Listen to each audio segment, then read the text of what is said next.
Fox 17 News starts now with a breaking news alert. And we're going to break away from our coverage of our parent company Fox News to bring you here into our studios in Grand Rapids, because we're about to get a better picture of what is actually going on, not outside of the Capitol, but inside. We have on the phone with us Representative Bill Huizenga from Michigan's 2nd District and Peter Meijer, the newly sworn in representative from Michigan's 3rd District. So we are going to start with Representative Huizenga. Obviously, we have been watching, sir, what has gone on outside of the Capitol. Can you tell us right now if you are safe and where exactly you are? I can tell you I'm safe, and all of the delegation is safe. I cannot tell you where we're at right now. Understandable. Can you tell us about the moments where the floor actually was evacuated? What was it like, and how did things start, actually, with the evacuation process?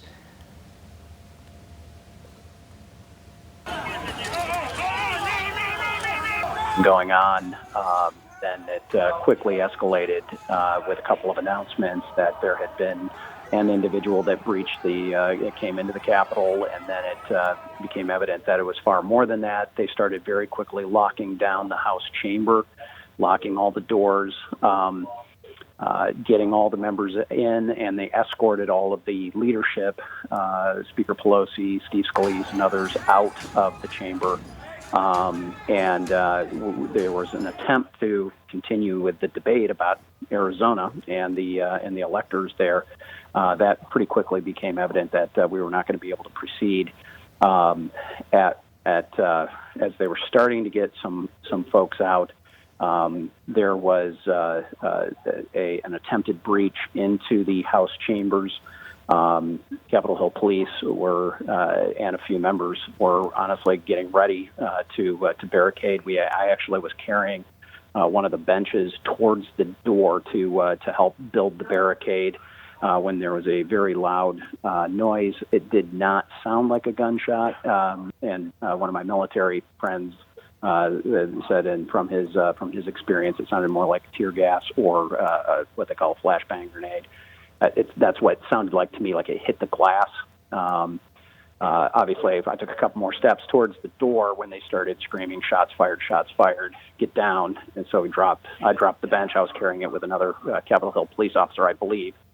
And then obviously was trying to get out of the chamber as they were building that barricade and had weapons drawn. And obviously, this is it's a sad day. If the folks who stormed the Capitol like this thought they were going to intimidate people, that isn't certainly not for me. That's not what happened. This is not how we handle disagreements and divisiveness in the political sphere. This is not how we handle it. It was wrong when Antifa and others were on the streets creating violence. It's wrong now with supporters of the president. And it needs to be denounced strongly, just as it had needed to be denounced back a number of months ago. So I just have to ask you again, sir. You have denounced, of course, the acts of the protesters. Do you have anything to say to the president as we speak to you here this afternoon? Well, I think he needs to go on television and publicly denounce that and tell them to stop and go home. Yeah, Congressman, will you be able to finish the certification of the Electoral College votes today, do you think? Well, I don't know about today. I don't know what the situation is going to be for the rest of today. Obviously, this is I hate to use the word unprecedented, but and I'm a fairly studious history buff. I have no knowledge of anything like this ever occurring before to have a disruption like this. So, we'll see. It is going to be moving forward. It doesn't mean that there aren't constitutional questions and issues that need to be explored, that need to be debated, that need to be addressed, including what my concerns were back in Michigan. This is not, however, how it should be handled. Yeah, and thank you for your time, Congressman Bill Huizenga from Michigan's 2nd District. And we understand that you're standing right next to Representative Peter Meijer. If you could hand the phone over to him, too. And again, we appreciate your time. Thank you. We're glad you're safe. Afternoon. Good afternoon, Representative Meijer. Thank you for your time. We are glad you are safe as well. You know, you were sworn in less than a week ago to your first term as a representative. I'm curious, as a new member of this body, what do you think of all this that's going on today? I mean, this is a time for leadership. This is a time for clarity. This is a time to make sure that we don't allow those who attempt to intimidate, to attempt to use violence. This is not what a democracy looks like. This is not what a republic looks like. I swore an oath to the Constitution. That is something I hold very dear. I swore an oath to the Constitution when I enlisted in the military as well. We're safe. Our family's safe. We're making sure our staff is safe. This is just something that I could not be more saddened that it has come to this. I think the president needs to immediately condemn this violence. Needs to immediately move to recognize Vice President Biden as president-elect. This is just a sad day for our country.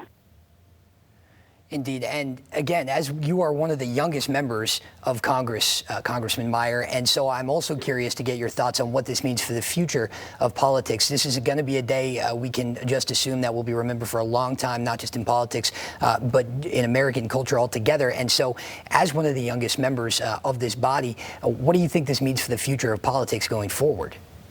Oh, it means we steel our guts. We resolve to never let something like this ever happen again, to not let our country come to the brink of this degree of tension, of partisan rancor, of violence, of insurrection. This is beyond the pale. This is absolutely unacceptable. I mean, I think that goes without saying, but we need to heal the divisions. We need to make sure that we're rebuilding trust throughout. We are Americans. The folks who stormed these buildings, they call themselves patriots. I mean, this is an act of treason if I've ever seen one. And one final question for you, Congressman Meijer. If you could set the scene for us a bit, we know that you can't tell us exactly where you are right now, but who is with you? Are there other members of Congress down wherever you are being kept safe as well? Is it a fairly large group, or have people kind of fractured off into their states? Where are you and who are you with, or who are you with, I suppose? Yeah. No, I think a lot of us have just been going around making sure everyone's okay, keeping their spirits up. I mean, my background's in the military and spent 3 years between Iraq and Afghanistan, so I tend to not have too many issues when things get a little dicey. But I think it's important that we come together as a body. We recognize that no outside forces will intimidate or force us to forget our solemn oath to the Constitution. But we're safe. I'm very grateful for our law enforcement officers, for the Capitol Police who've been protecting us, and for all those who are coming into the city today to restore order, to make sure that we uphold the rule of law, and that we move on from this sad moment. All right, Congressman Peter Meijer from Michigan's 3rd District, preceded by Bill Huizenga from Michigan's 2nd District. We thank you both. We are glad you are safe. If we can check in with you later, we will, but please remain to be safe. And right now, we're going to get it back out to your Fox News coverage of this really unprecedented day in America.